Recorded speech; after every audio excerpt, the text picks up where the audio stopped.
आज Buddhist research centre की ओर से जो विषय दिया गया है, धर्म और धम्म में अंतर, निश्चित तौर पे यह एक बहुत ही अद्भुत विषय है। और जो भी धम्मोपासक बुद्धिज्म में काम करता है, धम्म के लिए काम करता है, तो उसे निश्चित तौर पे इसके बारे में अच्छे से जानकारी होनी चाहिए। सत्य कि संदेश ठीक है। वैसे तो आपने थोड़ा सा लाइट पीछे आ रही है, कैसे हो रहा है? ऐसा है, मैं अपसेटिंग जगह हूँ, तो ओके, जैसे भी मैं कर पाऊंगा, क्योंकि ठीक है, ठीक है, ठीक है, कोई बात नहीं। चलते चलते ही मैं ये बस कर पा रहा हूँ। हाँ, अच्छा, ठीक है जी, ओके। अक्सर हम यदि देखते हैं, क्योंकि हम ज्यादातर यदि भारत के संदर्भ में कहें तो हम धर्म की बात बहुत ज्यादा सुनते हैं। धर्म के प्रचारक भी हमें काफी मात्रा में मिल जाते हैं, चाहे वो ईसाई धर्म हो, चाहे वो सिख धर्म हो, या मुस्लिम धर्म हो, या कोई और अन्य धर्म हो। निश्चित तौर पे हमें उनके बारे में बहुत कुछ सुनने को मिलता है, उनका लिटरेचर भी बहुत ज्यादा मिल जाता है, उनके प्रचारक भी बहुत ज्यादा मिल जाते हैं। तो इसलिए यह संशय बना रहता है कि आखिरकार बौद्ध धर्म क्या इन धर्मों से बिल्कुल अलग है? क्या बौद्ध धर्म का उद्देश्य इनसे अलग है? और यदि अलग उद्देश्य है तो वो क्या उद्देश्य है? धर्म का उद्देश्य क्या है और धम्म का उद्देश्य क्या है? ये सस्पेंस बना रहता है। इसलिए ये चीज आज बिल्कुल क्लियर हो जाए।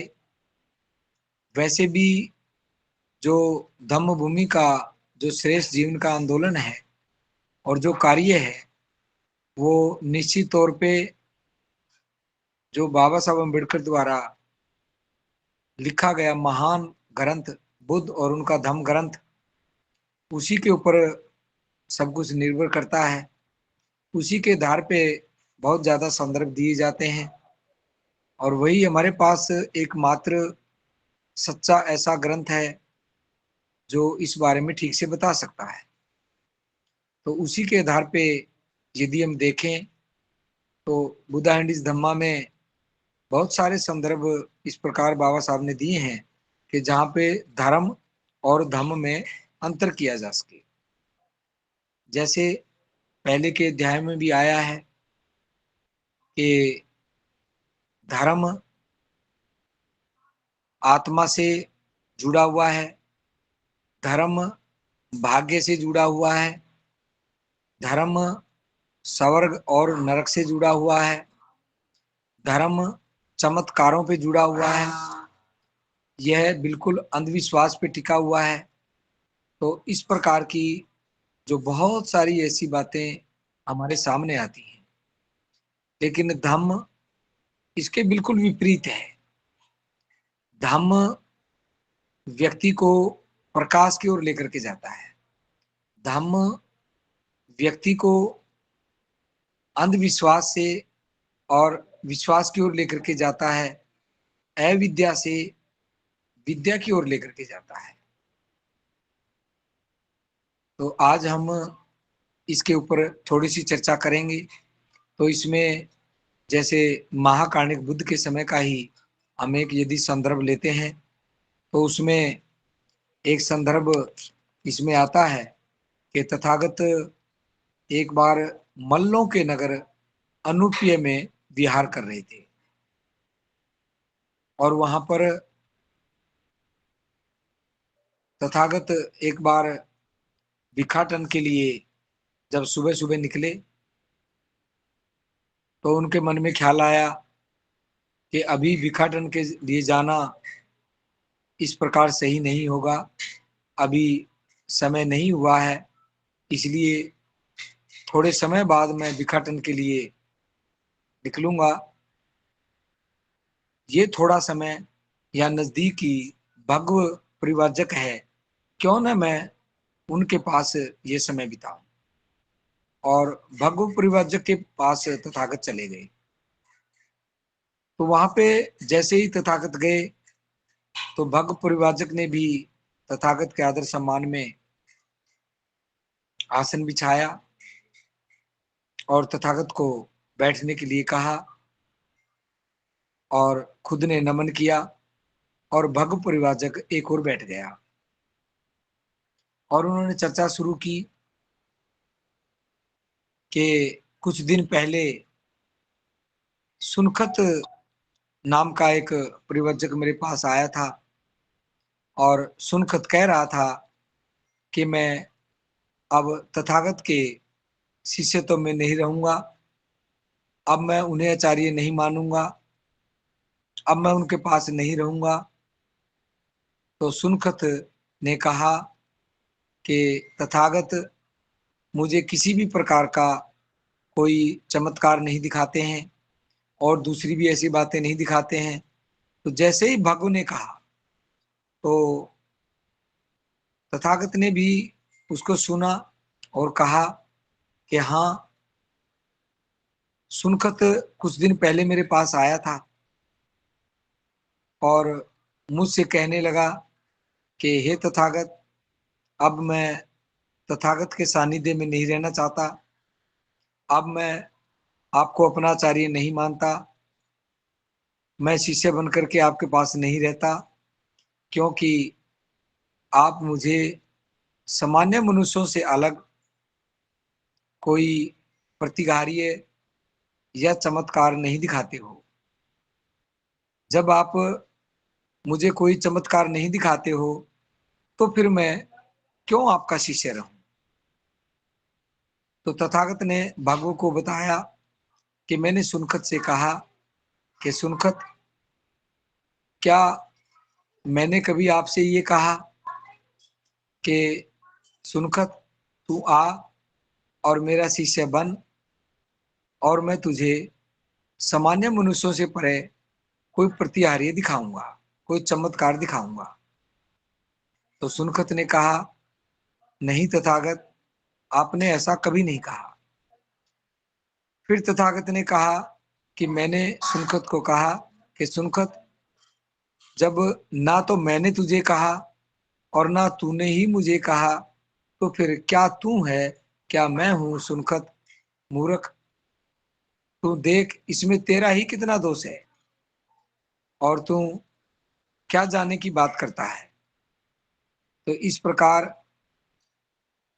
सुनखत ने फिर कहा कि हे तथागत, आप मुझे किसी भी प्रकार से पृथ्वी के आरंभ का भेद नहीं बताते हो। जब आप मुझे पृथ्वी के आरंभ का भेद नहीं बताते हो तो फिर मैं आपका शिष्य नहीं रहूंगा। फिर तथागत ने कहा कि सुनखत, क्या मैंने आपको कभी कहा कि सुनखत आ, तू मेरा शिष्य बन और मैं तुझे पृथ्वी के आरंभ का भेद बताऊंगा। सुनखत ने कहा, नहीं तथागत, क्या तूने ही मुझसे कभी कहा कि हे तथागत, मैं आपके शिष्य तो मैं रहूंगा, आपका शिष्य बनूंगा,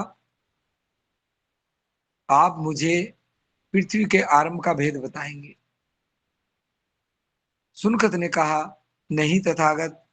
तो फिर तथागत ने कहा, सुनखत, ना मैंने ही कभी तुझसे कहा और ना तूने ही कभी मुझसे कहा, तो फिर क्या तू है, क्या मैं हूं मूर्ख। देख, इसमें तेरा अपना कितना दोष है। तो इस प्रकार इससे ये सिद्ध होता है कि बुद्ध का धम्म किसी भी प्रकार से कोई चमत्कार नहीं दिखाता, किसी भी प्रकार से कोई पृथ्वी के आरंभ का भेद नहीं बताता, किसी भी प्रकार से कोई और अंधविश्वास नहीं बताता जो सामान्य मनुष्य से अलग बात हो। तो इसलिए सुनखत की और तथागत की ये बात ये सिद्ध करती है कि हे तथागत, के आप वाक्य में इस प्रकार कोई सृष्टि के आरंभ का या चमत्कार का भेद नहीं बताते हैं। और तथागत ने कहा कि सुनखत, मैं जिस उद्देश्य से धर्म की शिक्षा देता हूं वह मनुष्य को बुराई के समूल विनाश की ओर ले जाता है। बुद्ध का जो धर्म है वो जो शिक्षा देता है और व्यक्ति उन शिक्षाओं पे चलता है तो निश्चित तौर पे वह अपनी बुराई का समूल नाश कर सकता है, क्योंकि तथागत ने जो मनुष्य के कल्याण के लिए जो सिद्धांत दिए, निश्चित तौर पे जो 5 शील दिए कि कोई भी व्यक्ति प्राणी हिंसा ना करे,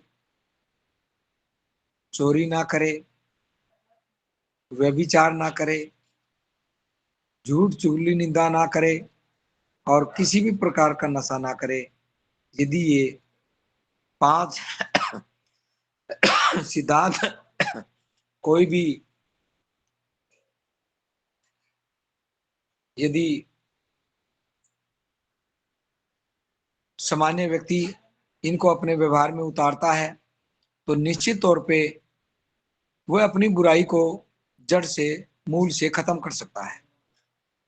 क्योंकि यदि प्राणी हिंसा नहीं करेगा तो वह किसी भी प्राणी को सताएगा नहीं, किसी भी प्राणी की हत्या नहीं करेगा, किसी भी प्राणी को कष्ट नहीं देगा।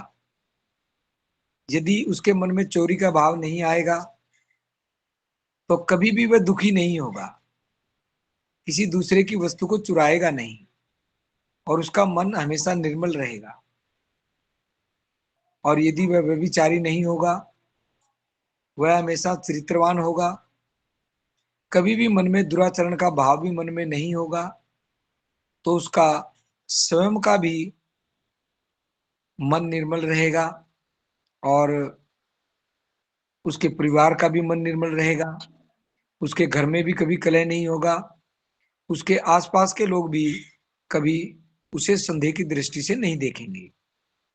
इस प्रकार वो व्यक्ति, चाहे वह उपासक हो चाहे वह उपासिका हो, वह कभी भी संदेह के शिकार नहीं होंगे और हर व्यक्ति उनको सम्मान की दृष्टि से देखेगा और कभी भी चुगली नहीं करना, कभी भी किसी की बुराई नहीं करना, कभी भी कटु वचन नहीं बोलना, तो निश्चित तौर पे वो व्यक्ति बुराई से बच जाएगा।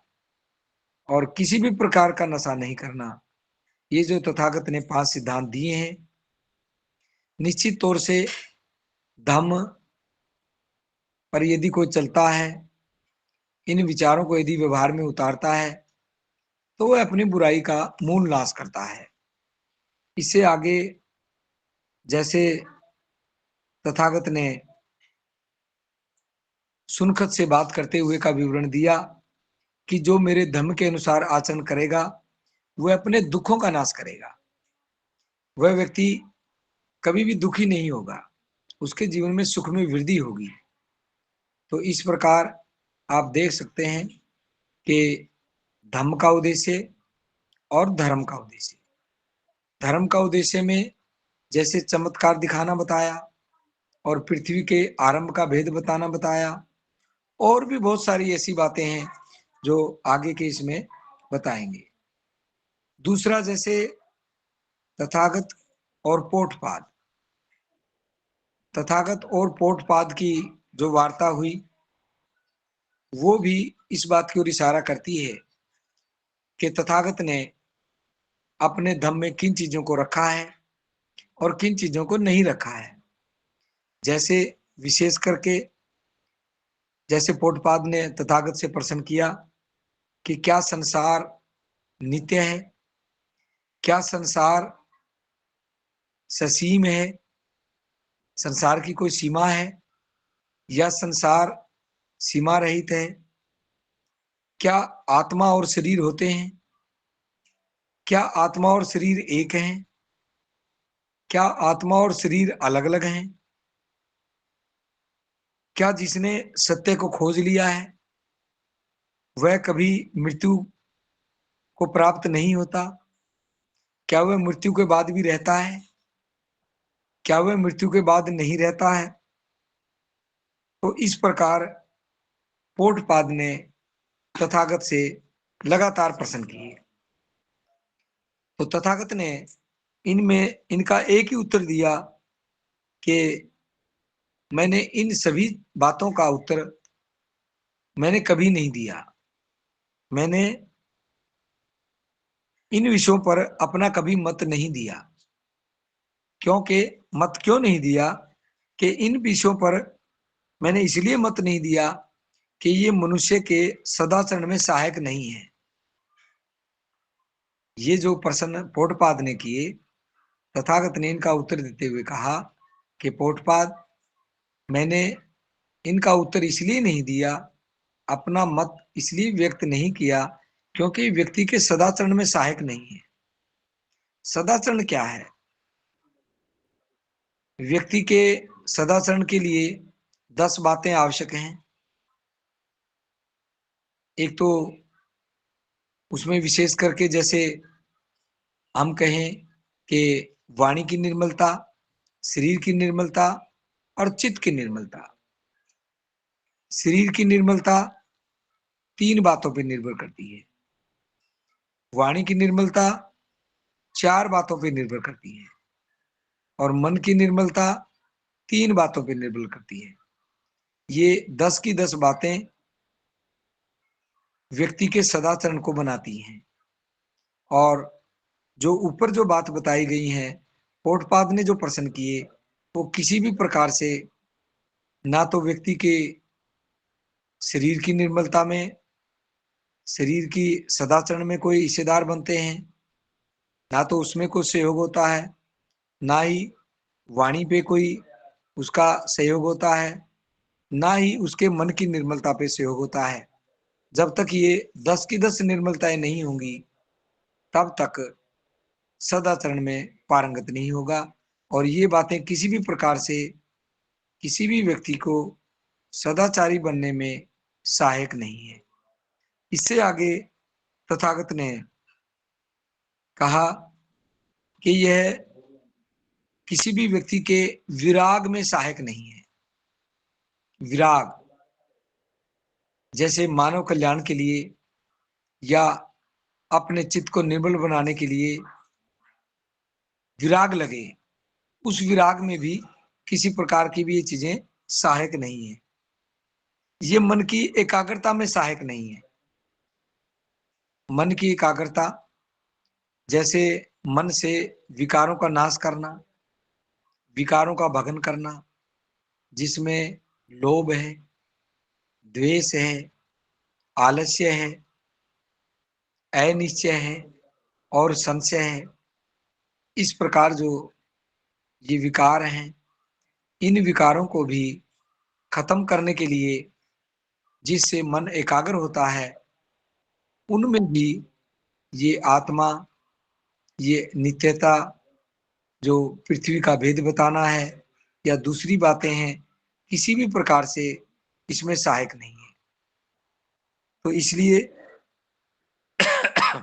धम्म मन की एकाग्रता के लिए सहायक रहता है।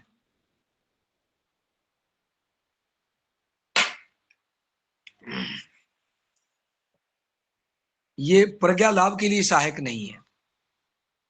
ये अभी जो बातें हमने बताई, ये प्रज्ञा लाभ के लिए भी सहायक नहीं है। प्रज्ञा क्या है? प्रज्ञा का अर्थ है निर्मल बुद्धि। किसी भी व्यक्ति का जो मन है वो निर्मल तभी होगा जब उसके मन में विकार नहीं होंगे। आपको आत्मा का पता लग गया, शरीर का पता लग गया, पृथ्वी कब बनी इसका पता लग गया, और व्यक्ति का मन निर्मल ना हो, तो फिर वहां धम्म नहीं है। धम्म का तो उद्देश्य सीधा सीधा है कि वह सदाचरण के लिए है, और धम्म विराग के लिए है, मन की एकाग्रता के लिए है, निर्मल बुद्धि के लिए है, प्रज्ञा के लिए है।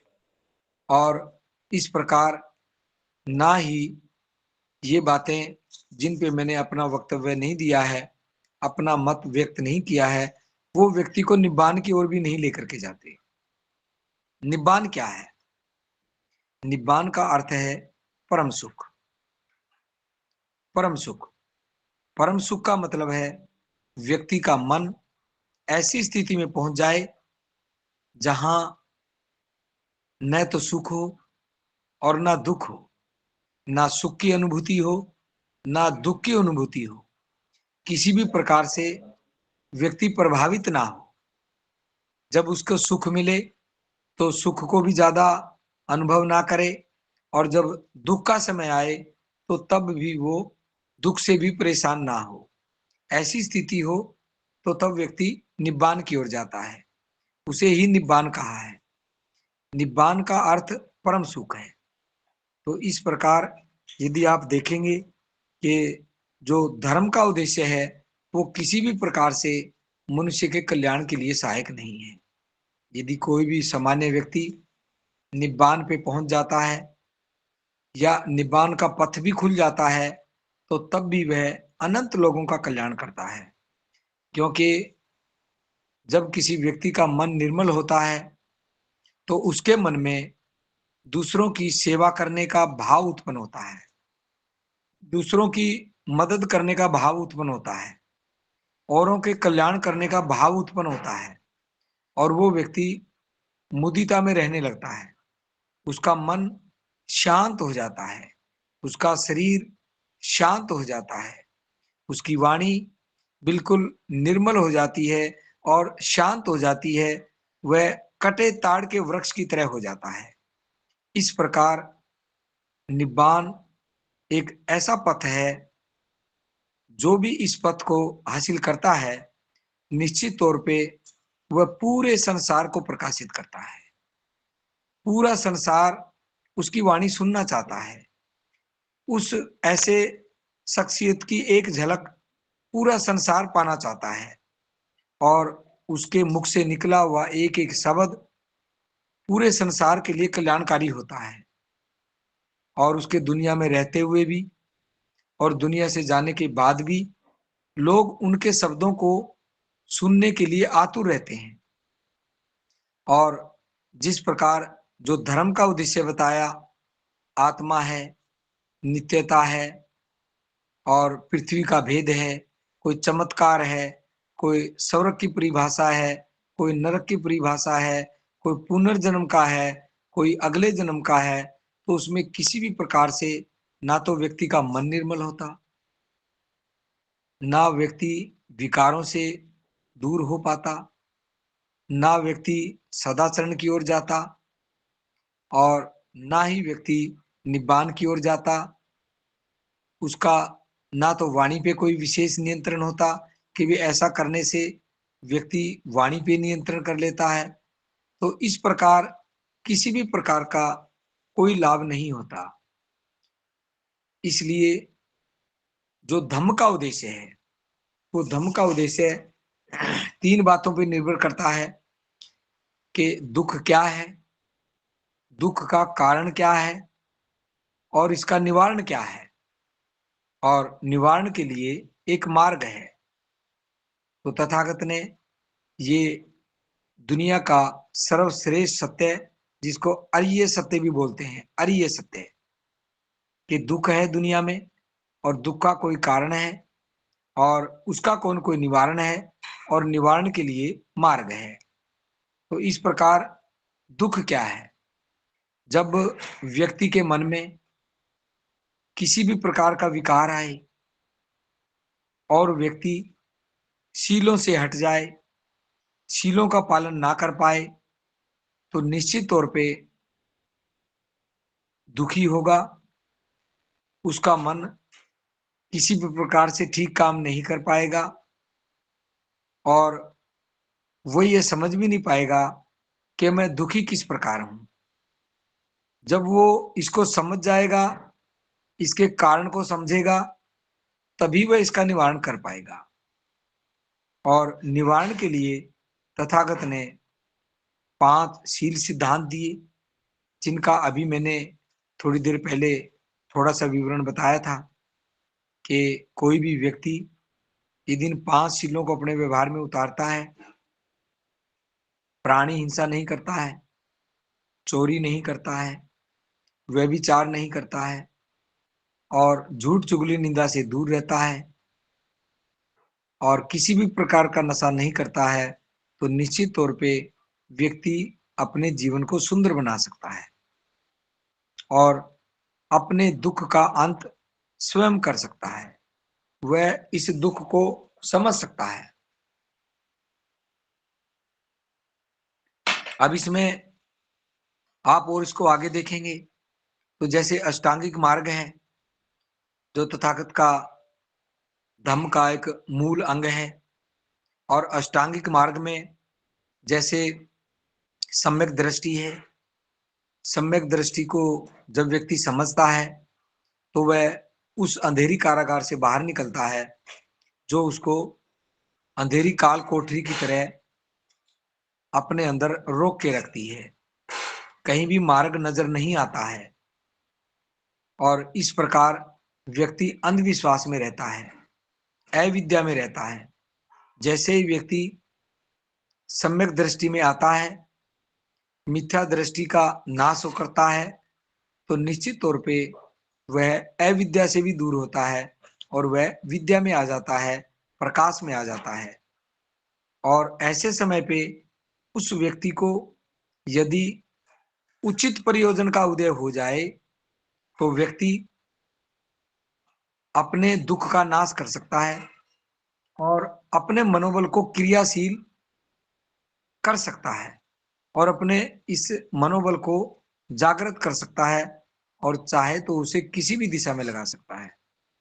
जब इस प्रकार व्यक्ति का मन तैयार हो जाए तो फिर वह सम्यक दृष्टि में होता है और स्वतंत्रता का वह पहला कदम वह कभी भी रख सकता है जो अंततः उसे स्वतंत्र करेगा और सामान्य व्यक्ति भी इस अंधेरी कारागार से बाहर निकल सकता है और वह अंधेरे से प्रकाश की ओर आ सकता है।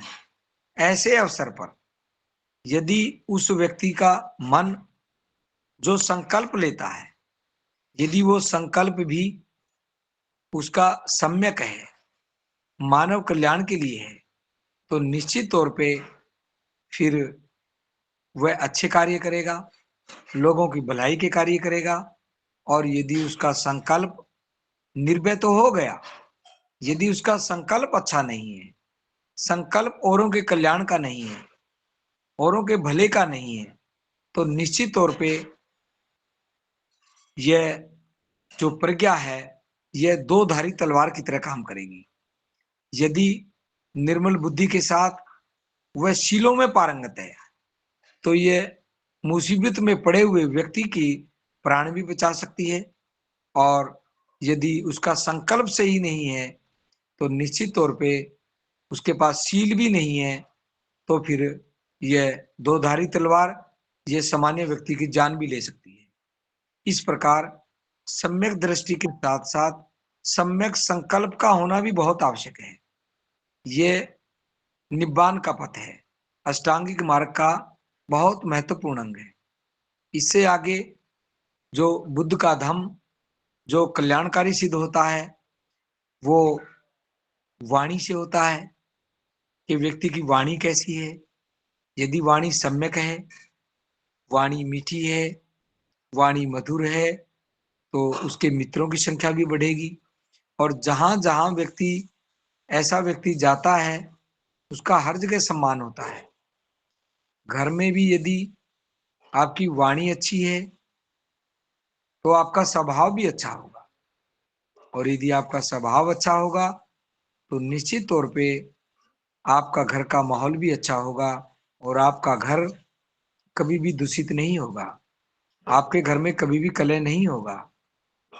इस प्रकार यदि कोई भी गृहस्थ अपनी वाणी को सम्यक रखते हुए, मीठा बोलते हुए, स्नेह पूर्वक बोलते हुए अपने व्यवहार को सुदृढ़ बनाता है, अपने व्यवहार को अच्छा व्यवहार बनाता है, तो चाहे सास बहू हो, चाहे पति पत्नी हो, चाहे भाई भाई हो, चाहे माता पिता पुत्र पुत्री हो, चाहे एक पड़ोसी दूसरे पड़ोसी के साथ हो, उनके संबंध अच्छे हो जाएंगे और जहां संबंध अच्छे हैं वहां जीवन में सुख आएगा।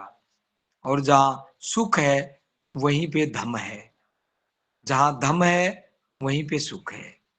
तो इस प्रकार ये जो निब्बान का पथ है, जो अष्टांगिक मार्ग है, जो धम्म का मूल अंग है, जो धम्म का उद्देश्य दर्शाता है, वो भी हमें ठीक से समझ में आ जाएगा। इसी प्रकार जैसे सम्यक कर्मांत है, यानी कि व्यक्ति कमाता क्या है, उसके कमाने के साधन क्या हैं। वह लोभ में तो नहीं कमा रहा, वह हेरा फेरी करके तो नहीं कमा रहा, वह किसी की ठगी करके तो नहीं कमा रहा, झूठ बोल के तो कमाई नहीं कर रहा, रिश्वतखोरी तो नहीं कर रहा। यदि वो ऐसा करता है तो फिर तो उसको सुख नहीं मिलेगा। और यदि वह ऐसा नहीं करता है, उसकी जो कमाई है वो सम्यक है, उसके जो काम धंधे हैं वो लोगों के कल्याण के लिए हैं, आपको भी सुख देने वाले हैं, औरों को भी सुख देने वाले हैं, तो फिर निश्चित तौर पे ऐसा व्यक्ति हमेशा सुखी रहता है, उसके जीवन में कभी भी दुख नहीं आता। इस प्रकार बुद्ध का धम्म व्यक्ति के दुख का नाश करता है और उसको सुख की ओर लेकर के जाता है। तो उसके बाद जैसे समाधि में व्यक्ति जाता है तो उसमें जो मन में बुरे विचार हैं, उन बुरे विचारों को बाहर निकालने का अभ्यास करवाता है, और जो अच्छे विचार हैं उनको अपने मन में स्थापित करने के लिए अभ्यास करवाता है, जिसको हम सम्यक व्यायाम बोलते हैं।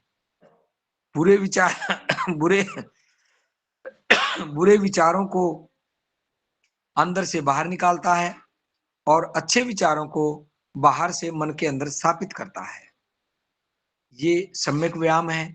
और कौन सा विचार बुरा है, कौन सा विचार अच्छा है, यह सम्यक स्मृति बताती है कि व्यक्ति अब अच्छा विचार ग्रहण कर रहा है या बुरा विचार ग्रहण कर रहा है। इसके लिए जो सम्यक स्मृति है वह व्यक्ति को जागरूक करती रहती है, सतर्क करती रहती है, और इस बात के लिए आगाह करती है कि अब जो आप कार्य कर रहे हैं वह अच्छा कार्य है या वो बुरा कार्य है। इस प्रकार यदि हम इसको देखते हैं सम्यक स्मृति को, तो ये भी धम्म के स्वरूप को ठीक ठीक बताती है। और यदि सम्यक समाधि में जाएं तो सम्यक समाधि में जाने के बाद आप देखें व्यक्ति का मन ऐसा निर्मल हो जाता है कि विकार उसको छू भी नहीं पाते। समाधि सिर्फ ये समाधि नहीं है, समाधि का मतलब है मन निर्मल होकर के, पवित्र होकर के ऐसा हो गया कि फिर से उसमें विकारों के लिए कोई जगह ना बचे। ऐसी स्थिति व्यक्ति के भाग्य की है, अर्हत की है और बुद्ध बनने की है। तो जब व्यक्ति का मन इस प्रकार हो जाए तो निश्चित तौर पे वह सुख की ओर जाएगा और कभी भी दुख की ओर नहीं जाएगा।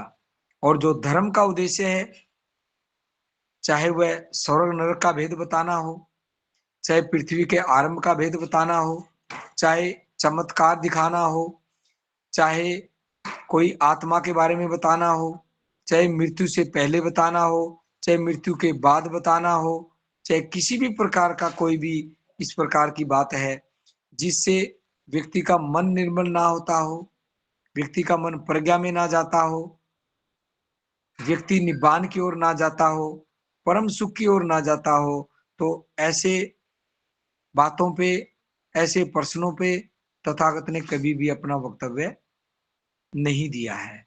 तो इसलिए जो ये बात 2500 साल पहले जितनी प्रासंगिक थी उतनी ही प्रासंगिक ये आज भी है कि धम्म अपने स्थान पर अपनी निर्मलता बनाए हुए है। धम्म आज भी व्यक्ति के दुखों का नाश करने वाला है। धम्म आज भी एक व्यक्ति का दूसरे व्यक्ति के साथ अच्छे संबंध बनाने के लिए प्रेरित करने वाला है। यह किसी भी प्रकार से व्यक्ति को अंधविश्वास में नहीं लेकर के जाता है। यह किसी भी प्रकार से किसी चमत्कार पे विश्वास नहीं करता है। यह किसी भी प्रकार से पिछला जन्म और अगले जन्म पे कोई भी विश्वास नहीं करता है। बस ये तो उसी बात पे विश्वास करता है जिससे व्यक्ति का जीवन सुखी हो जाए, कोई भी परिवार सुखी हो जाए, उनका मन हमेशा के लिए निर्मल हो जाए और वो सत पथ के मार्ग पर चल दें, उनकी वाणी निर्मल हो जाए, उनका मन निर्मल हो जाए, वह हमेशा दूसरों के कल्याण के लिए सोचने लगें, अपना भला करते करते वह औरों का भी भला करने लगें। जब इस प्रकार कोई व्यक्ति सोचता है, करता है, तो समझ जाना कि वो धम्म में है। और जब इस प्रकार का नहीं सोचता, जिन प्रश्नों का कोई उत्तर नहीं निकलता, जो प्रश्न मनुष्य के कल्याण के लिए सहायक नहीं है, मनुष्य के जीवन में दुखों का अंत करने के लिए सहायक नहीं है, ऐसे विचारों को बुद्ध ने कभी नहीं माना, ना ही ऐसे प्रश्नों का कभी उत्तर दिया। इसलिए आज ये चलते चलते ही ये मैंने जो विषय दिया था उस पे थोड़ा सा वक्तव्य देने का प्रयास किया और इसके ऊपर बहुत सारी देशनाएं बड़े बंती जी ने भी दी हैं। तो निश्चित तौर पे मैं पूरे विश्वास के साथ कहता हूं कि यदि आप धम्म के बारे में और धर्म के बारे में बुद्ध और उनका धम्म ग्रंथ से पढ़ेंगे और सरदेव भंते जी की देशना सुनेंगे, चाहे वह धम्म कारवां चैनल हो, चाहे वह BRC धम्मभूमि का चैनल हो, तो निश्चित तौर पे उसमें आप देशना सुन सकते हैं और इसको और भी अच्छे से समझ सकते हैं। बस आज के लिए मैं इतना ही कहूंगा। बुद्धिस्ट रिसर्च सेंटर के जो साथी, इसको जो उपासक उपासिकाएं जो इसको चला रहे हैं, निश्चित तौर पे वो साधुवाद के पात्र हैं और मैं उनका बहुत बहुत साधुवाद करता हूं कि उन्होंने मुझे भी अवसर दिया और मैं बुद्ध और उनका धम्म ग्रंथ के आधार पे मैंने जो यहाँ वक्तव्य रखा है, निश्चित तौर पे आपको ये समझ में आया होगा। इसमें मेरी अपनी कोई बात नहीं है, ये पूरा का पूरा वक्तव्य बुद्ध और उनका धम्म ग्रंथ से है। आपने मेरी बात को ध्यान से सुना, आपका बहुत बहुत मंगल हो। भावतु समगलम, भावतु समगलम, भावतु। सरदेव भंते जी को वंदामि।